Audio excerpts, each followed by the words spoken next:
episode 166.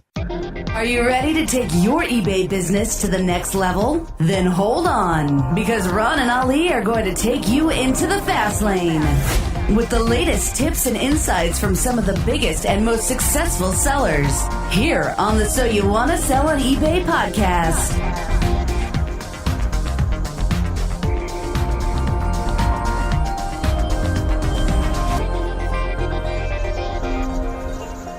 Welcome once again to another episode of So You Want to Sell on eBay. I'm Ron LeBeau. And I'm Ali Young. Hey, everyone. We have with us today Dave Kosciusko. Dave, how you doing today, sir? I'm doing fantastic. I'm with you guys. How you doing? Oh, wow, man. No pressure here, Ali. Nice. You're doing really well here. He's sweet-talking us, Ron. That's what he's doing. He's trying to soften us up so we don't ask the tough questions. Well, that ain't happening. We always ask the tough questions, Yes. man. So, hey, really, Dave is an eBay power seller and owns 3 cell phone repair stores called Buy, Sell, Fix. He also teaches people around the country how to make money on eBay selling used phones. He currently sells $30,000 a month on eBay as average. Some months are bigger and some are smaller for sure, but he averages $30,000 a month selling broken cell phones on eBay.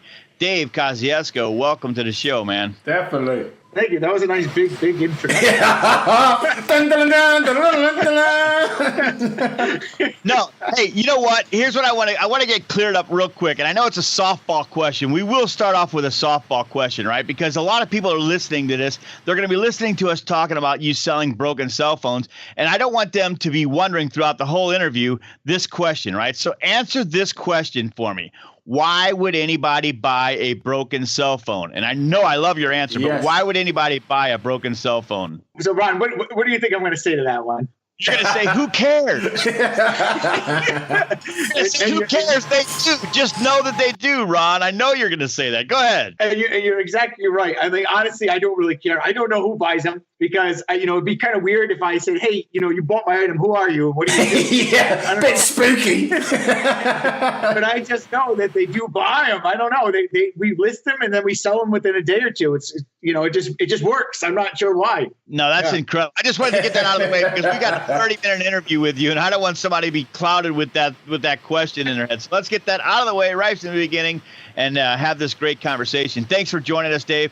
You are an expert in a lot of areas on eBay. I know you love eBay. Tell us some of the reasons why you like eBay so much. Well, I like eBay because, one, like I said, we're joking around in the beginning here, but in all seriousness, the cool thing is that stuff really does sell quickly, right? Like I just listed $7,000 in phones today, and I already sold $200 like within 5 minutes right before we did this interview here. And I'm probably going to sell 2,000 or 3,000 of that by the time the night is over and I wake up tomorrow. And, this happens every single week. So I like it because eBay has so much traffic built in. If I was going to create a website and try to sell these phones, I couldn't sell cracked phones on my own website that fast like that. It would be impossible. So that's why I like eBay, because I can get fast money really quickly, sell, and then I can just focus on what I'm good at, which is acquiring the inventory at a price I'm going to make a really healthy profit at. So then that part is taken care of. If that makes sense. So you're one of these guys that use eBay as an ATM machine, right? Yeah. Pretty much. Yeah. Well, it's great because if I had a store, right, and let's say I'm going to buy stuff, I'd have to sit there and talk to the customer. I'd have to pitch the phone. I'd have to tell them all this. Great thing is people are already searching for this stuff on eBay. All of a sudden they get a little cha-ching. We all know that, that noise, right? Yep. Excited when that. And then, that's it. I print the label on eBay. I stick it in a bubble mailer, wrap it up into bubble wrap, and boom, it's done. All right. And that's why I love eBay, because I can move so much inventory so quickly. And that takes a whole selling part of the business away. Wow, that is awesome. You're not just going through dumpsters and stuff and just finding broken phones and putting them on there. You've managed to source your product a bit better, yeah. No, fortunately, I dumpsters is not a way of advertising profitable yet. But what I do is I place ads on classified sites, places like Facebook groups, Craigslist, and apps and things like that say we pay cash for phones, and then people will call us trying to sell us their phone, and then we offer a price that we'll make a 50, 40, 60% profit on average, usually around there, and then we're able to flip it on eBay. Amazing. So let's talk about your story, Dave, because I know you got a good story that a lot of people would relate to. What's your story of getting you to this point? Yeah. So that's a long story, but it's a podcast show. We need people to talk, so go for it. So, I started this business 7 years ago. I run $1 million business now. I have a few companies that I run. We do over $1 million a year. But 7 years ago, I was dead broke. I was living in my mother's basement. We had my wife and I 10 years ago lost everything we had, our house, our car, and the market crashed in 2008. And we were struggling. I was working as a carpet cleaner. I was the only worker in the house. I was only making $300 a week. And I wanted to do a business that I could do part-time while doing this carpet cleaning business, right? I had already failed in 3 or 4 businesses previously, but the eBay business kind of intrigued me because I like the work at home thing, right? I don't know, for some reason I enjoy working out of my house. Yep. So that really appealed to me. And the fact of selling online, I was born in 1980. So the internet, I kind of like seen it grow from where it was in the beginning. And, like being able to just sell something online seemed always like exciting to me. So I tried selling stuff on eBay. We started going to yard sales to find stuff, and that didn't work out very well for me. I bought a decent amount of stuff in the beginning where I just lost money on it, just these knickknacks. My first item that I tried selling, it was this old antique flag, and it had 48 out of the 50 stars. So, it's going to be worth thousands. So I bought it for $20, and I thought I had scored. And then it sold for 99 cents with free shipping. So obviously people didn't care about it. At least they didn't at this time when I was selling.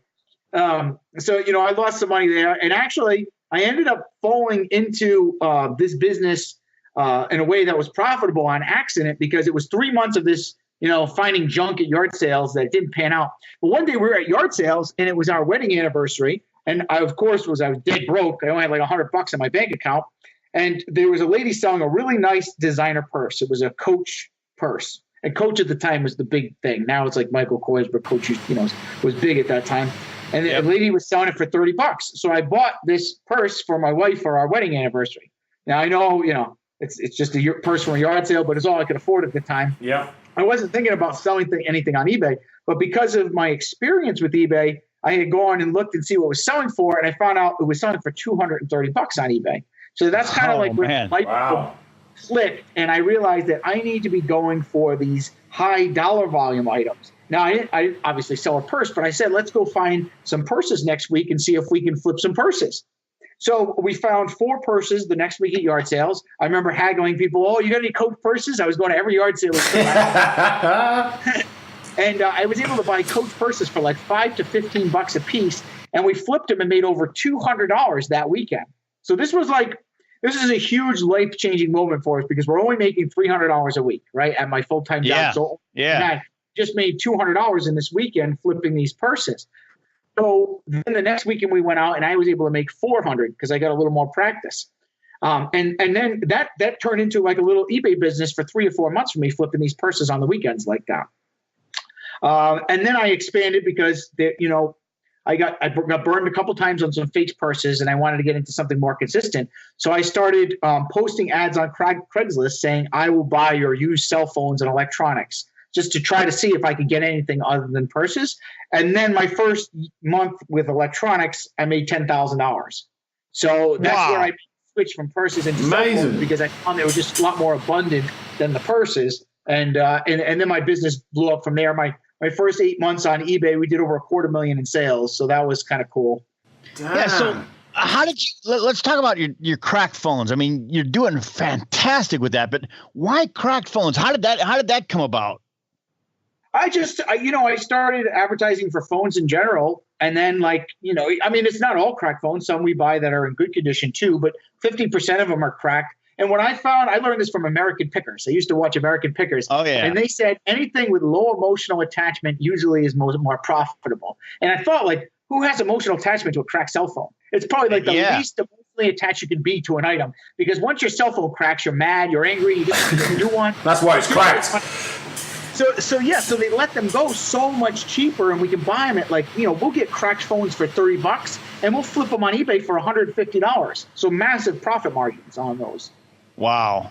Yeah. That's incredible. And you know what? Some people might be sitting there going, wow, why is Dave sharing his story like this? I mean, you're giving all the nuggets, man. Why would you do something like that, right?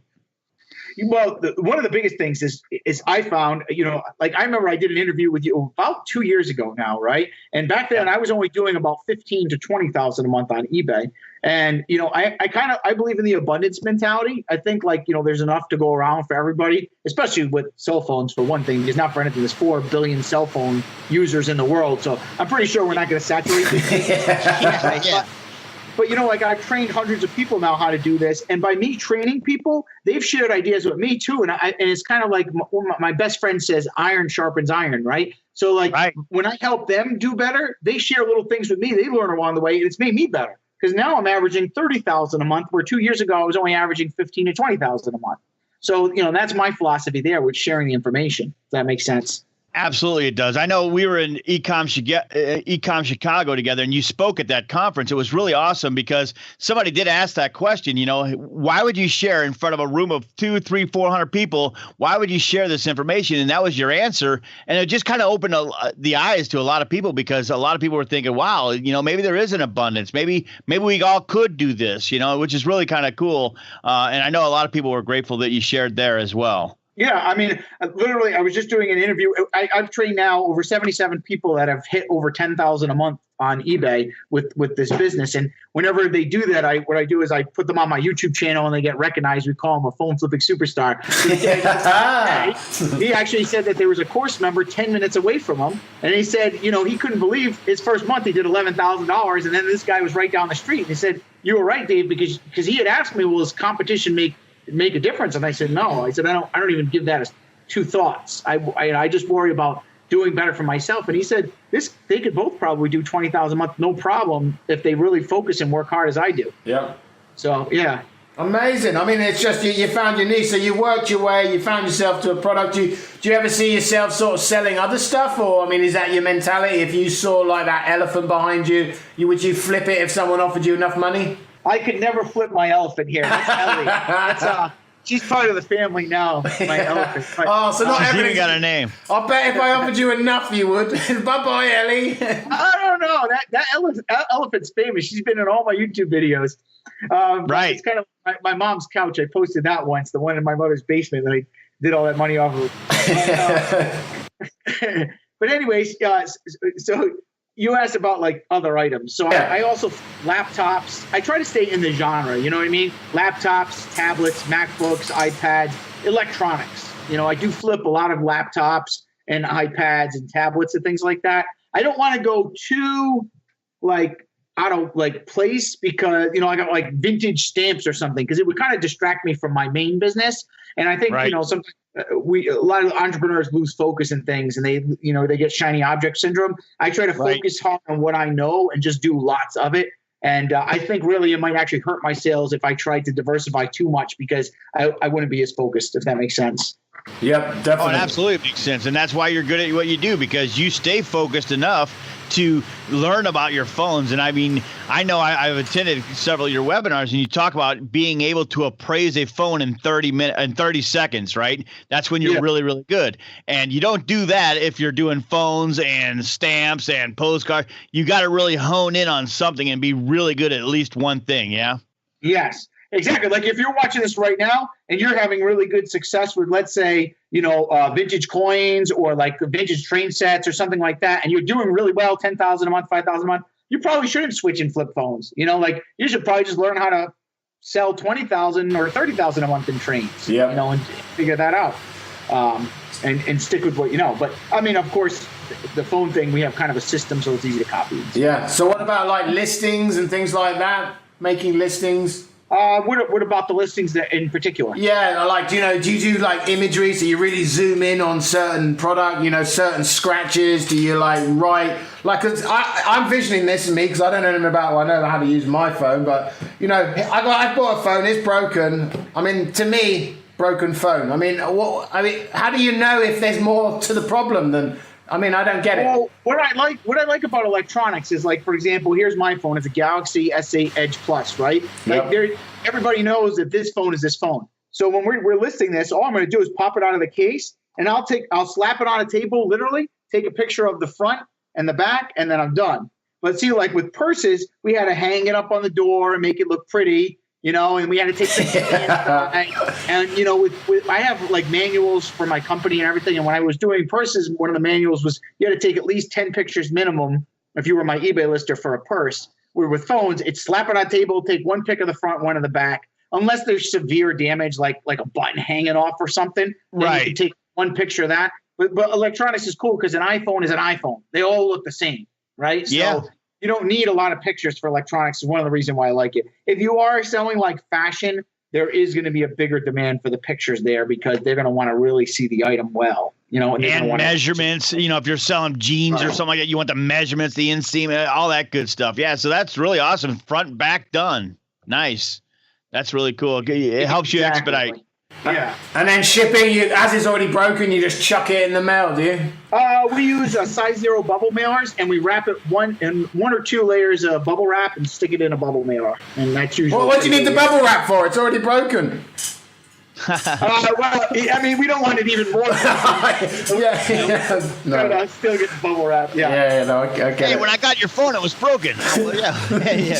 No, that's awesome, man. So talk to us about listings. I know, you talk about not being a guru on, eBay listings and things like that, but obviously you're doing something so fantastic if you're able to flip these things in a day. So what kind of tips, if any, do you have for, getting the listing right? This business is all about buying, right? So the money is made when you buy the item. The listing, here's a couple things about the listing that you want to know is one, just make sure you have the right keywords for whatever you're trying to sell. So make sure the things that whoever was a buyer on eBay would actually search for. So for an iPhone, I would write iPhone 7, T-Mobile, smartphone, cracked, if it was cracked, because a buyer is looking for a used device versus a cracked. They're going to be two completely different type of people. The guy looking for a cracked is either looking to fix it up and use it for himself. He's like a do-it-yourselfer person, or there's some kind of big refurbished company that's like refurbishing these things and reselling them to insurance companies for cheap or something, or some things of that nature, right? So that's going to be a whole different animal. But you want to make sure that you have the keywords so you attract the buyers that you're looking for. And the other thing that's really important is just make sure you do not oversell in your listings or you get a bunch of returns like that. So like even if a phone is in really good condition, we'll always say has light scratches on it. That way nobody can ever get the phone and say, hey, you said there was no scratches, and they're this tiny little minuscule microscopic scratch, and they send it back to us, So we actually undersell our listings rather than oversell. And you'd be surprised, it doesn't actually affect sales at all. People are afraid. They think the more they hype it up in a listing, the better we'll sell. That's wrong. It actually just makes you look unprofessional because you're over-promising, and people could see that. And people trust you more when you put something negative in your listing. When you actually say has some light scratches but works good, at least they know you're being honest. So they actually trust you more and more willing to buy than if you're like absolute mint, 100% condition, 10 out of 10, perfect, great. Because if they get that phone and there's any tiny bit of imperfection because you oversold that, they're going to send you a pretty nasty messaging in a return is what's happened in the past. Yeah, because it kind of looks to them like you were trying to get away with something. If you don't list it, they're like, oh, you tried to get away with this, are you? Well, really, and it's just a headache for you. Like you said, I love that. Undersell, over deliver. Exactly. So let me ask you a question, because I consider you like a sort of person who, takes eBay as a business and you run your life as a business. So, what do you do on a daily basis to sort of make your business grow? Because, a lot of the time people can put stuff on eBay with the assumption that it's just going to sell, but the effort into it, or your day-to-day managing your business. I mean, what's your day-to-day look like for things like that? You don't want to know my day-to-day because I don't do that much. But that's because I run 4 businesses. Like I said, we do over $1 million a year in revenue, but most of my stuff is completely automated at this point. So I build systems and structures so that way, I just have people working for me. They do all the work, and then that is pretty much it. Now, when you're first starting off, obviously you can't do that. When I first started, I didn't do that, but I try to automate as fast as possible because something my millionaire cousin taught me when I was younger. He said, I said, what's the key to business? And he always said, work less, make more. And I was like, are you serious? That's it? He said, yes. Yes. He's like, work less, make more. That's the key to running a successful business. So that's how I've always kind of run my business with that in mind, if that makes sense. But if you're doing it by yourself and you are just doing all the work, you don't have anybody working for you, the key is run yourself like you were an employee. like make structure for your own business, even if you are the only person working there. So for example, like one of the parts that's important of our business is posting ads. So we get the inventory. So make sure if you're going to post 10 or 15 ads each day, you post those 10 or 15 ads every single day, first thing in the morning. And then make sure you're taking so many calls to buy the items. And then, you're making so many offers. Have structure so that you're going to hit a certain amount each day. And that's going to lead consistency in your sales and your business. Wow. Oh, I love it, man. It makes a lot of sense, actually. Just have that day structured out, even if you have to, put it on a calendar, from 9 o'clock to 10 o'clock, I'm going to do this. Okay, 10 o'clock's here. I'm done with that. I got to do this now, and just move on and just get it done, right? So, yeah, so you have no excuses. The hardest part I find for most beginner entrepreneurs is that discipline and structure, because at a job, we're forced to be structured. We have to do it because our boss says it, right? And this is why a lot of people take the job because of that security. But as an entrepreneur, you've got to train yourself to think like you work for your bills. Your mortgage is your boss, your credit card, your car payment's your boss. And they're telling you need to get to work today and you need to post your ads, do your listings, buy those items. Yeah. And you can't be slacking off, if that makes sense. You can't be playing golf all the time like me. Well, you can. So what about like research then? So, obviously you're using systems for your particular product, but, we talk about eBay as a research tool. Is there other tools as well, stuff that you would use in your day-to-day business? For the flipping business, I don't use a lot of tools. I just use eBay. And I try to keep this very simple. I find like complicating things usually makes business worse. So I just try to use as little as possible. And if you just go to eBay search and you do an appraisal, you find out what something's worth, like what I showed you guys, to go to the sold listings and find out what something is worth. That's the only tool that I really use to value the items. But I don't really have a lot of other things that I use. Is that what you were asking? Yeah. And just for a minute there, let's talk about that, because the person that is just starting out don't understand that sold listings, but it's really important, because if I'm selling an iPhone 7, it's really important to go to the sold listings, because if you don't go to the sold listings, you just see everybody's listing. That doesn't tell you what it's sold for. That's what they want to get for it, right? So it's really important to go to the sold listings to see what it actually sold for. And then you talk about, averaging 3 of the exact same things out there. Is that correct? Yes, 100%. So what you do is you're going to find 3 apples to apples items using the sold listings on eBay search to find what people are paying for whatever item you're looking to flip, right? So if you let's say you type in eBay search and you type in iPhone 7 Verizon smartphone, then you go to eBay sold listings and you see, okay, one sold for, I don't know, $199.95, one sold for $210, one sold for $179.95. And you take the average of those 3, then that gives you a very accurate depiction of what the market's going to pay, which means, you're not going to list it and the thing's only going to sell for $50. That's not going to happen, because 3 people paid those prices already for it, which means the market is definitely going to pay at least somewhat in that range, if that makes sense. And it changes all the time, right? So don't assume that if you're selling an iPhone 7 that this week and next week is going to be the exact same price. You still want to do an average on every phone, pretty much. Is that accurate? Yeah. If you want to be a flipper on eBay, you want to get really good at doing appraisals. You want to get really good at finding out what it's going to be worth. Because the better you find out, the more accurate you are at finding out what something's worth, the better offer you can make and be more confident to flip it. And then that leads to more profit in your pocket. So if I know for sure I'm going to get 200 at least, worst case scenario for something, I can go as high as $100 to $120 for that and still make myself a $60 to $80 profit on that one item, even after fees and shipping, because I know what it's going to sell for. I'm confident. That's awesome, man. That's so cool. So let's talk a little bit about, you've been doing this for a long time now. 7 years really is a long time doing this, right? You've been around for a long time. What kind of changes has eBay made? And I'm not trying to catch you off guard here, but what kind of changes has eBay made to really help the seller? Can you think of any off the top of your head? They have made a few changes. Things were a little bit rough. They did a few foolish things a couple years ago with their defect policies, but they've been a little bit more lenient with that, and they have offered a little bit more support. eBay is never always super an advocate for the sellers. They're always more for the buyers, because that's where the traffic is. But you just kind of learn the eBay animal that it is, and you get around, you deal with it, and that's it. And I love eBay. A lot of people are worried about eBay returns and all this stuff. I think it's fantastic, because stuff sells so quickly. And, I pay a little in eBay fees. I pay 10% to eBay, and my stuff sells. I'm happy to give them their little share of the pie. Why wouldn't you? And I believe in customer service, too. So one thing that's big on eBay is that they just want to make sure you're taking care of buyers. I always ran a great business with customer service on anything I have. So that's not a problem for me. If there is an item that I have an issue with, I'm happy to take it back as a return and give them their money back. And then I'll just resell it with whatever problem is, get my money back. If you're flipping phones within 2 days on a platform and you're not willing to give money, it makes no sense. I don't get it, So you're going to get money, you'll give 10% for that. I mean, it's just a no-brainer, really. Yeah, and I love it. Like I said, I've been selling on eBay now. It's been 6 or 7 years. Close. I've done over $2 million on eBay. I think it's great. And I continue to sell on eBay.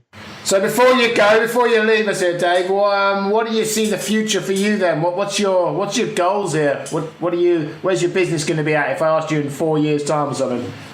I mean, I've been flipping phones for 6-7 years, so it's a business that I've really mastered and done a lot. And now I've been training people for 3 years. I have over 1,000 students in my paid course group that I have, and now over 20,000 people in my free Facebook group. So I've grown that. I just want to kind of help more entrepreneurs grow and kind of expand from there. Now doing over $1 million a year. So I may get into even bigger things in the future. But my focus now is just helping as many newer entrepreneurs get into business, make some money, find a profit. Because there's a million different ways out there all the time. But it's nice when I see someone that's tried all these things. They come in, they start this, and they were making $10-11 an hour of their job, and all of a sudden they're doing 5, 6, 7, 10,000 a month. 2 months later, it's an amazing feeling to be able to take someone from that where they're struggling. I've had a kid that had $50 in his pocket when he started my program last year, and he has $100,000 in his bank account now. 1 year later.